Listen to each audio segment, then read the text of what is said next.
Now on Friday, the shares of NIO finished the day trading up over 1.89%, which resulted in the shares of NIO to finish the day trading at $5.93. This meant that the whole of last week, NIO shares were up or went up by over 8%. But one thing that we can all agree on is that the NIO share price is trading so low in a way that so many or most of the investors are not really happy on where NIO is currently trading at. And we know that the fundamentals of NIO continues growing, but the share price continues doing the opposite of what the company is doing, or how the company is of course growing, which is something that is not really good, right? I mean, personally, in the past few weeks I've seen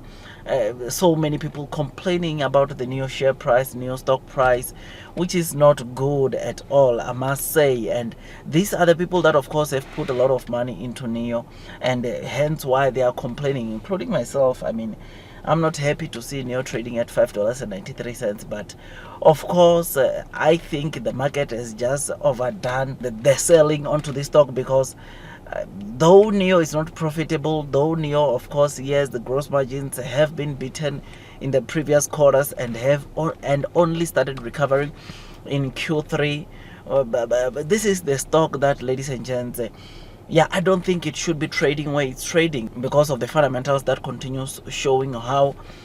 this company is growing. I personally believe that the only thing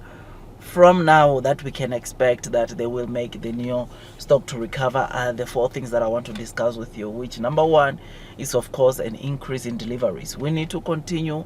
seeing NIO delivering more vehicles. That will of course might give a sentiment to the market that of course NIO continues growing even in the year 2024. I mean, January deliveries are already out. We saw NIO growing by 18.2% year over year, meaning that the kind of deliveries they reported back in January of 2023, or of 2024 rather, this year, were higher than those they delivered, of course, back in January of 2023. So this year's deliveries for January were higher than those for 2023 deliveries, or January deliveries, which is something that is good, which that I think it is something that is pretty good, and NIO should continue of course showing the growth from the deliveries that they reported last year. I think that if they can do that, it can be one of the things that can help NIO's market or share price to recover. And with that, we all know that it will result in NIO generating more revenues. Now, number two, of course, an area where NIO needs to improve is on their gross margins. We know well that in Q3 NIO did better in terms of gross margins, because the gross margins came at 8% in Q3, which of course was way much better than the Q1 and Q2 gross margins, because you know that in Q1 of 2023 gross margin was sitting at 1.5%. Q2 gross margin came down to 1%, and finally Q3 we saw the gross margin coming at 8%. So for the NIO share price or stock price to recover, NIO needs to continue showing an improvement on the gross margin side of the business. I think on Q3 they were targeting a double digit, but they came with just 8%. I don't know what they will come with now in Q4, but I hope it is an improvement, or it continues improving from the 8% we saw in Q3. So this again, it's one of the things that is making the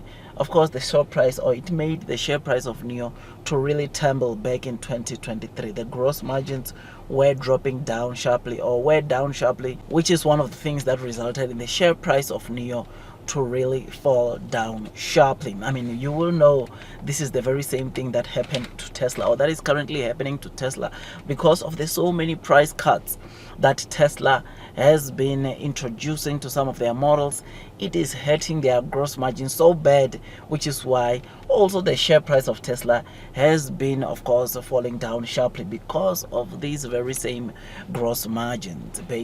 So gross margins are also very important, which is why we are seeing companies like also Tesla taking the pain, or feeling the pain of their shares dropping sharply because of these gross margins dropping. So even for NEO, I think gross margins needs to improve, and this I think will also revive, or has got a potential to revive, of course, the share price or the stock price of NEO. Now, number 3, ladies and gents, it is the cash at hand, or the cash and cash equivalent. This is very important for NEO, because the more cash they have at hand, it is the more liquidity they will have, which is something that, of course, investors like investing in a company that has got at least tons and tons of cash at hand, which offers the highest level of liquidity, which is, we know that probably this coming quarter we can easily see NEO having total cash in hand of around $8 billion, which is something that will be so great to get to see NEO going back to that. I think in Q3 NEO was sitting at 6 billion, which is still not bad, but the more we see growth in this cash and cash equivalent, or cash on hand, increasing, it will also bring a positive sentiment on the stock price of NEO. Now, the last thing that I think it's also one of the most important things that is, of course, making the share price of NEO to be heard the way it is of course profitability. So many of the investors are expecting NEO to be profitable somewhere between now in 2024 and 2025, and same goes to the company NEO itself. They're expecting to turn to profitability somewhere between now in 2024 and 2025, which, should we get to that, I think then also the share price will recover positively. I mean, during their Q3 earnings, they reported an EPS of 2.28 RMB, which equates to roughly 32 cents in terms of dollars, which of course NEO needs to, of course, prioritize in getting to become a profitable company. NEO needs to, of course, make sure that they do whatever it takes to get to profitability, and they need to get to profitability probably as soon as possible, because that is one of the things that, because it's not a profitable company yet, it is the same reason why it is being beat like the way it's being beaten right now, which is one of the most important things onto NEO. And I know that one of the things that will get us there is, of course, delivering more and more cars, which will get us closer and closer to profitability, which of course I know it will come, especially knowing that NEO will be launching their sub brand, which so many of the people, so many of the investors are patiently waiting to see the kind of deliveries that NEO will be, of course, reporting on their sub brands. But we know that they are planning, or their intentions is to deliver tens of thousands from their sub brand, because that is a car that is mainly, or that is primarily made for the mass market. So I hope for the best, and I hope that once NEO can increase their deliveries, improve their gross margins, have more cash and cash equivalent, or have more cash in hand, and of course become profitable, I think all these 4 things will, once NEO can achieve these 4, then we have a good chance to head back towards the all-time high of NEO, and that is the $66.99. Otherwise, with all that, guys, I just thought I'd just give you this quick update. If you enjoyed this video, don't forget to hit the like button, comment, and subscribe. And once you subscribe, don't forget to hit or click that notification bell so that at least you get notified by YouTube every time I drop a new content. Otherwise, that's all from me, and I wish you nothing but the best in your stock market investing journey. And before you buy NEO for the very first time, it is always good that you do your own due diligence so that at least you can be comfortable as you are investing onto this stock. Otherwise, that's all from me, and I wish you nothing but the best in your stock market investing journey, and God bless you all.